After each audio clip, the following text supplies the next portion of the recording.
On arrive enfin à la vidéo qui va parler des stories Instagram dont je vous parle quasiment à chacune des vidéos de ce cours. Les stories Instagram, c'est clairement une copie de ce qu'avait introduit Snapchat qui permettait de prendre une petite vidéo ou une photo ou une vidéo assez courte de 10 ou 15 secondes maximum et de la partager à ses abonnés avec des petites fonctions plutôt sympas de décoration.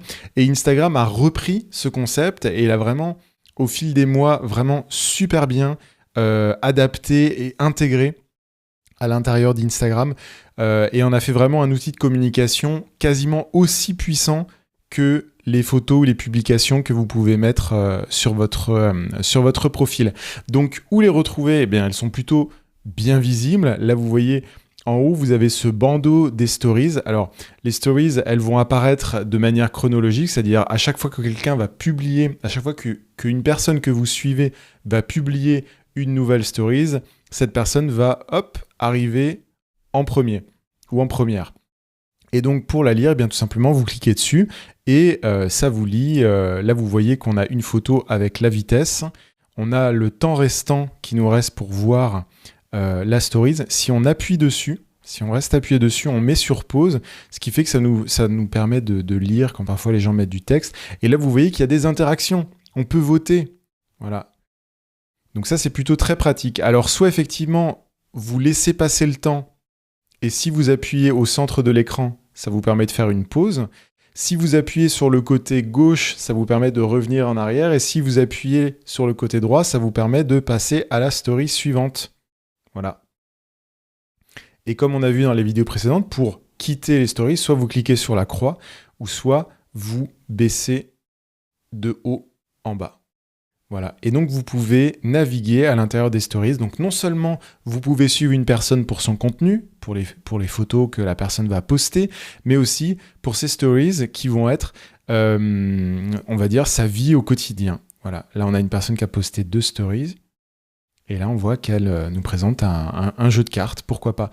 Donc, si je laisse tourner, on va passer à la stories suivante de Amandine, qui en a aussi posté 2 et de son chat. Et là, pareil, si je laisse défiler, on va passer à la story d'après. Voilà. Donc là, je quitte. Voilà. Voilà comment naviguer. Donc ces stories, c'est super pratique. Ça vous permet vraiment de suivre comment dire, une personne beaucoup plus au quotidien, de manière beaucoup plus détendue que des photos qui vont être touchées, bien prises, etc. Et comme on l'avait vu quand on allait sur le profil de Lyon City Crunch, on avait vu que non seulement ça permettait d'accéder aux stories directement de la personne si elle n'apparaît pas dans votre barre en haut, parce que forcément il y a une sélection, mais si maintenant vous dites je veux aller voir les stories de Lyon City Crunch, vous pouvez passer par la recherche, rechercher une personne en question, et si elle a publié des stories, ça va l'afficher avec ce cercle autour de sa photo de profil. Il faut se rappeler que les stories que les personnes postent ne sont visibles que pendant 24 heures. D'ailleurs, on le voit, posté il y a 20 heures, 19h, 18h. Donc dans 24 heures, ces stories vont automatiquement s'autodétruire et s'ils en postent des nouvelles, eh bien on pourra continuer à suivre ce qu'ils font. Et là, vous voyez, quand on a regardé toutes les stories de Lyon City Crunch, le fameux rond violet-jaune a disparu et a laissé à la place un cadre gris.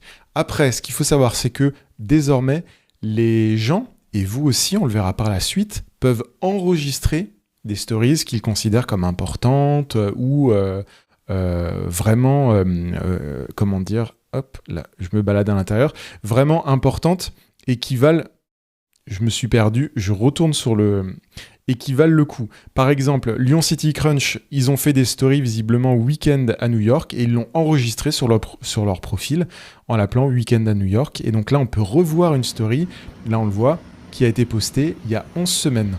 Donc ça, c'est uniquement si la personne en question veut les enregistrer sur son profil. Et là, vous voyez que je fais défiler en appuyant sur le bouton sur le coin droit de l'écran. Donc voilà, c'est très pratique parce que ça vous permet vraiment de créer votre propre média. Non seulement vous avez vos photos, très bien prises avec un appareil photo, mais en plus, vous pouvez partager votre quotidien.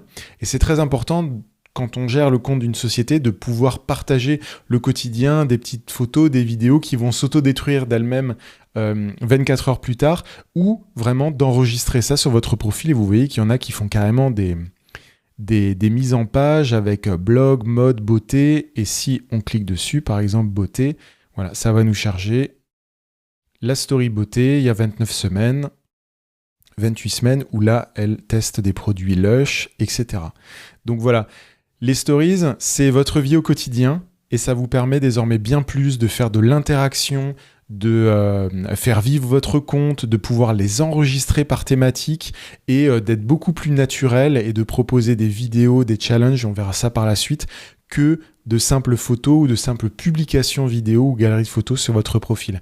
Donc c'est vraiment un outil hyper important. On va voir par la suite comment l'utiliser, mais je voulais déjà vous le présenter, comment ça fonctionne, comment y accéder, les différentes manières d'y accéder. Et vous voyez effectivement qu'en se baladant sur les personnes qu'on suit, on voit qu'à chaque fois qu'une personne a une story qui est disponible, eh bien on a ce fameux petit rond autour de sa photo de profil.